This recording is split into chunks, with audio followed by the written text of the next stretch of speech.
The downside to drive that often holds women back. Hey ladies, I'm back. Another day, another podcast. So, I might get teary-eyed in today's podcast.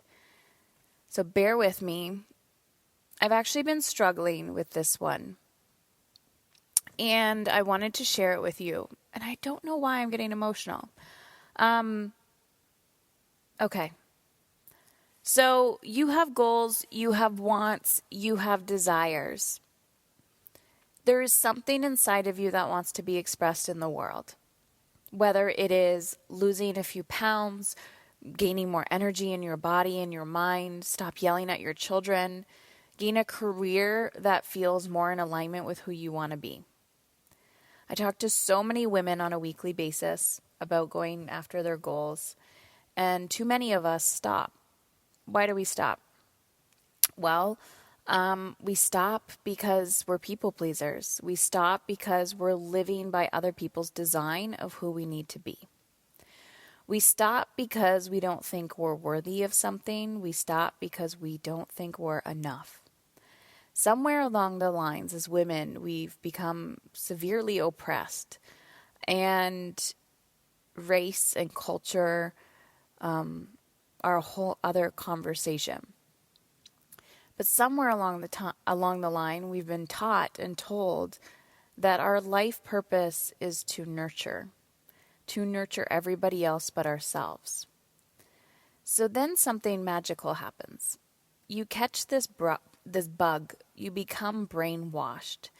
You start to believe that you can have whatever you want. You start to dream, you get out your little day planner, you start to take action, and you start to feel better. And at the first signs of hope, like spring is coming, you can see the leaves on the trees, they start to bud. It's like, oh, something's changing inside of me. And you sabotage that shit. You sabotage it, and one of your first thoughts that you think is, something bad's going to happen now. So you work through the resistance. You work through the vulnerability of that. Brene Brown says, joy is the most vulnerable emotion of all. And that's often why as soon as we get close to it, we have to say, yeah, but. That's why when I talk to women and I say, okay, what are we working on today? And we sit there and we complain more than we talk about our dreams, our desires, and our goals. So, the reason why I get emotional about this is because once you start to gain momentum in these areas of your life and you start checking things off your bucket list, you look around you and you realize there are so many people here to lift you up. There are so many people here to cheer you on. There are so many people here in the arena with you that are willing to thrive and rise to the occasion. But those people may not be the people you grow up with. Those people may not live in your house.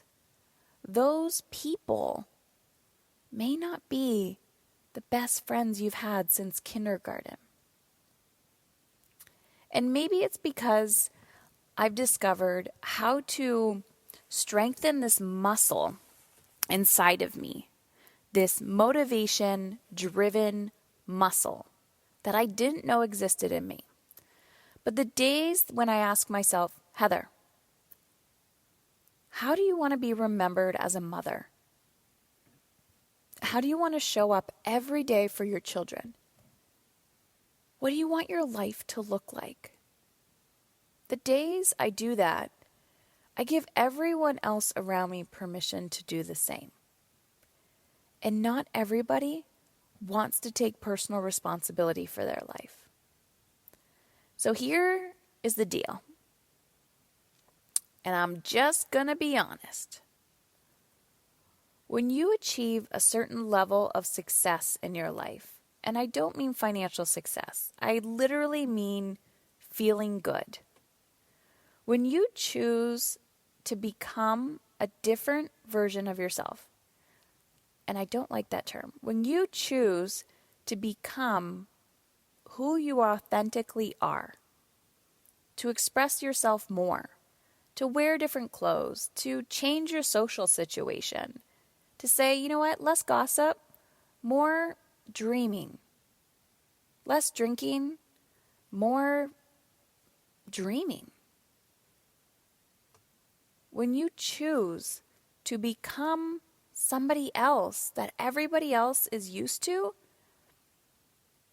sometimes with the success, with the freedom that your soul craves, you often experience grief.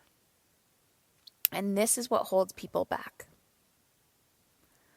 When you say yes to your soul, when you say, I am committed to letting go of my anxiety and to figuring it out and getting to the bottom of it.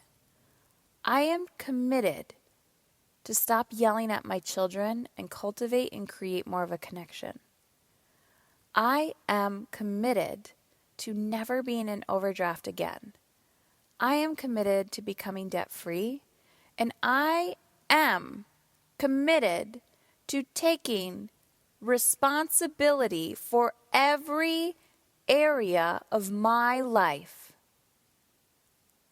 And I am committed to stop using my children as an excuse of why I can't go after these things. Ouch. When you do that and you jump in and you are all in, what you often experience is loss. Radical, weird, crazy, debilitating loss. People fall out of your life. They stop calling, they stop texting, they act weird around you, and you don't know why. I've experienced this for a long time, so this isn't new to me. But this is the contrast of life. You have the light and you have the dark. You have the yin and the yang. When you say yes to freedom, you have to realize that some of the shit that's been holding you back manifested through people. And they say, there's a reason and a season. So when you say yes, you might let go of people that you did not expect to leave your life. So just know, with freedom, there's not sacrifice. With freedom, it's letting go of what is no longer serving you. And this is the beauty of life. And today I feel very philosophical, but I think about everything. When you add something, you take away something. When there's a new season, you're letting go of an old season. As I look outside, the trees are starting, there's like little buds on the tree, like just starting. And yet there's still a little bit of snow on the ground. So as the snow melts and it's gone, new leaves start to form. When I look at my kids and I think, oh my God, you were just a toddler. What happened to you? You let go of one stage and season and you enter another one. And this is what all those guru monks talk about when they say live in the moment. Live in the fucking moment. Your drive today will get you to where you need to be. But you have to think bigger. You have to think, what is my why? What is the purpose of my life? Who do I want to be? How do I spiritually and energetically want to be remembered? But more importantly, how do I want to experience this life? So drive does not mean sacrifice. Drive just means committed to your why. All right, ladies, that's my woo-woo talk for the day. You got this.